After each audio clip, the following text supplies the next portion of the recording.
एबे भी आंचलिक पाणीपाग विज्ञान केन्द्र पक्षर पाणीपाग को नहीं एक बड़ खबर सामना को आसी। सूचना अनुजाई जुलाई रे निर्धूम ढाला। अगस्ट और सेप्टेम्बर रे ओडिशा रे कम वर्षा संभावना। जून सुखिला पड़ा, जुलाई निर्धूम ढाला।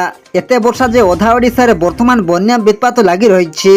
भारतीय पाणीपाग विभाग आईएमडी जारी कर मौसुमी आगमन 2 मास पूर्वानुमान करी कहूछि जे अगस्ट और सेप्टेम्बर मासरे ओडिशा रे कम वर्षा संभावना रही पारे।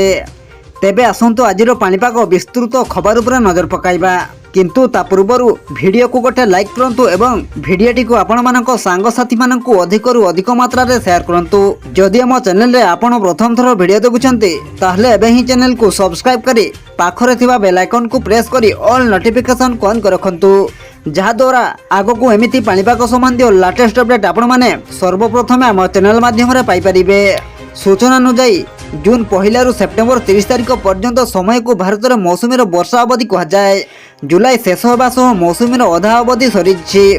आगामी अवधि अगस्ट सेप्टेम्बर मास देश में वर्षार परिमाण स्वाभाविक ठारू कम रहा संभावना नहीं आईएमडी आकलन करिछि। एही पूर्वानुमान चित्ररू जना पड़ुछि जे अगस्ट मासरे भारत में मुख्यतः वर्षा नियंटिया रहिबो। केवल उत्तर पश्चिम एवं उत्तर पूर्वर किछि अंचल रे अधिक वर्षा होई पारे। ओडिशा रे भी वर्षा कम रही पारे। दक्षिण और पश्चिम ओडिशार किछि जिल्ला को बाद देले प्रायतः नियंटिया स्थिति देखा मिली पारे। उपकूल उत्तर उत्तर पश्चिम केंद्रीय ओडिशा रे वर्षा कम रही पारे। मोट उपरे आगामी 2 दिन मासरे अगस्ट और सेप्टेम्बर ओडिशा समेत देश में वर्षा स्वाभाविक ठारू कम रहिबा संभावना अछि। ओडिशार कौनसी अंचल रे अधिक वर्षा हेबा नै संभावना देखा जाउ नाही। वर्तमान पाणीपाग आकलन अनुसार रविवार अर्थात आज राज्य में बड़ वर्षा नाही।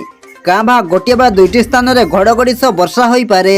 अगस्ट 2 तारिख रविवार अर्थात आज राज्य में वर्षार परिमाण बढ़ी पारे। राज्यर अनेक स्थान रे वर्षा होई पारे। उत्तर ओडिशा रे अधिक वर्षा संभावना अछि। सुंदरगढ़ केन्दुझर मयूरभंज जिले में प्रबल वर्षा होई पारे।